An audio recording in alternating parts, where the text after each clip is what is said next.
I just read this story. The story I bought a book from Rav Galinsky about Rav Yaakov Galinsky, and in there it's one of the maisim that he tells over about the Chofetz Chaim. The Chofetz Chaim was quite poor, as were many, many people, always. But the Chofetz Chaim was married, and what happened after he got married? After he got married, he went to go learn. He went to go learn in the Beis Medrash. And his wife, how would they have food? She would go to the bakery, to the local bakery, and at the end of the day, when everyone was done, there was a little crumbs left over, she would buy the crumbs for pennies. She would then take those crumbs, those crusts, and she would soak them, and then she would make them into some sort of pancakes. That's what she would do. One day, Chofetz Chaim came home and he sees his wife crying. So he says, "What's wrong?" So of course, what happens when you ask someone what's wrong when they're crying? They cry more, which is just, it does, okay, but what's wrong? She cries more, right? So he goes and says, "No, tell me what's wrong." She cries more. What's the problem? We don't have any food. We don't have any food. I went to go ahead and I didn't have any pennies, any money, so I've been buying on credit. Like I've been buying for the past couple of days. I had nothing, so he's letting me buy on credit. But I ran out of credit. He's not even giving me any credit anymore, so I wasn't able to get anything, so we don't have any food. We don't have any food. Try to put yourself in this circumstance. Try to put yourself in a place. And again, all the teens, we discussed this at length. I'm not going to go so in depth, but a little bit. Has anyone here, let's put it this way, it's probably us too, but anyone here ever had a kid that said they're hungry? Yes or no? Guys, this is not a hard question. Have you ever had a kid that said they're hungry? Yes? Okay. It's like, do you want me to answer? Yeah, it's a real question. Have you ever had a kid that's hungry? Yes or no? Okay, you had a kid that's hungry. And you're like, okay, so there's food in the pantry, there's food in the fridge, or whatever it is, yeah? And then they come afterwards and they say, there's nothing to eat. There you go, right? There's nothing to eat. It was only the women that spoke up. The men are like, yeah, there is nothing to eat. Right? Okay, but you get the idea, right? There's nothing to eat. So really, there's nothing. You go ahead and you say, what do you eat? I mean, one of my kids, I remember they said they're hungry. I'm like, so make a sandwich. And my kid was, I can't say it, but they go like, oh, a sandwich? I don't want a sandwich. I'm like, why? What's the problem with a sandwich? You want me to make it for? What's the problem? It's a sandwich. They go, no, because if I have a sandwich, I have to bench. Washing's not the problem. Benching is. The kid was around 7 or 8 at the time. It said, excuse me, you're not allowed to hate benching till 14. What is going on over here, right? I'm not on the bench, right? They say, there's nothing to eat. There's plenty to eat, but there's nothing that you want to eat. There were some people, Rachmana litzlan, we should never know. What does Rachmana litzlan mean?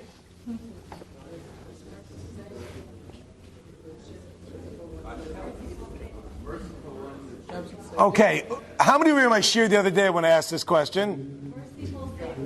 Okay, good. So we got some of you. We got to practice this. Rachmana litzlan, no one should know what this is. And if anyone does, you do. And if you don't, you don't. But many of us don't understand what it means to have nothing. What does it mean, nothing?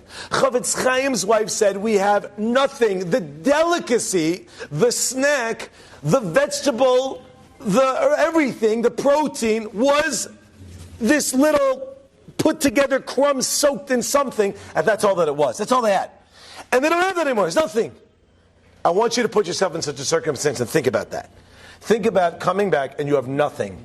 You didn't eat the whole day. You're ready for your meal. You didn't eat the whole day. You didn't eat the whole day. Not like I ate, but it wasn't so good. You didn't eat the whole day. What'd you eat today? Nothing. Really? Nothing? Whatever. I had like an apple and like a chocolate sandwich and like, cookies, but it was like nothing. I'm starving. You're not starving. You're spoiled, right? So what does it mean? Nothing. You come home. Try to put yourself in that place.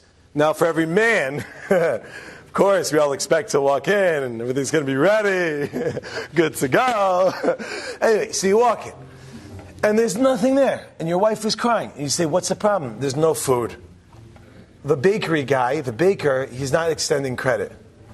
What would your reaction be? Be real. Be real with me. What would your reaction be? This is a question. Mark, begin the answers. It's your turn. What would it be?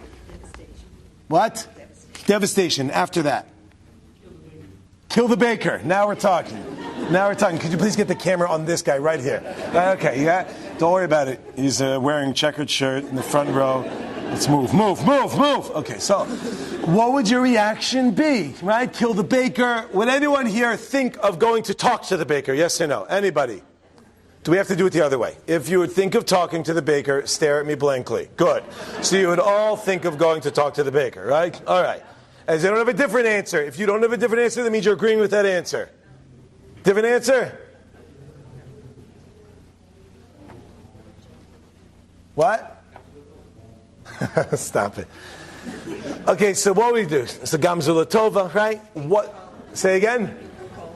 Bikur cholim. Okay, call someone up. Yeah. What does the Chofetz Chaim do? Chofetz Chaim claps on the table and goes like that. I lifted it up, so I shouldn't do one of those things. You know, I know what it's like. You know, so you're listening to. Chofetz Chaim goes like, Satan, Satan, Satan, Satan. I'm not letting you take me away from my learning. If I have to starve, I'll starve. So be it. And he went back to the beis medrash. The next day he died. Anyway, so, no, what happened the next day? The next day, he came home, and guess what? His wife was making pancakes. She had the food, the stuff, and she was making it. What happened? She goes, I don't know. Suddenly, what happened? The Satan saw that he's not working, and he has no reshus just to let my husband starve. So he had no choice but to let the person go ahead and give me the food back. The insight the Chofetz Chaim had at the moment of intense hunger, his wife's pain, and it's a bad time. It's not the baker.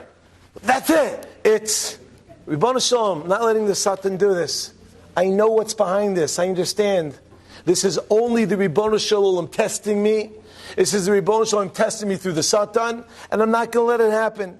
I'm going to win. And he goes ahead and he wins. Do we recognize in every single circumstance that we're in, who's behind it? You've just experienced another Torah class brought to you by TorahAnytime.com.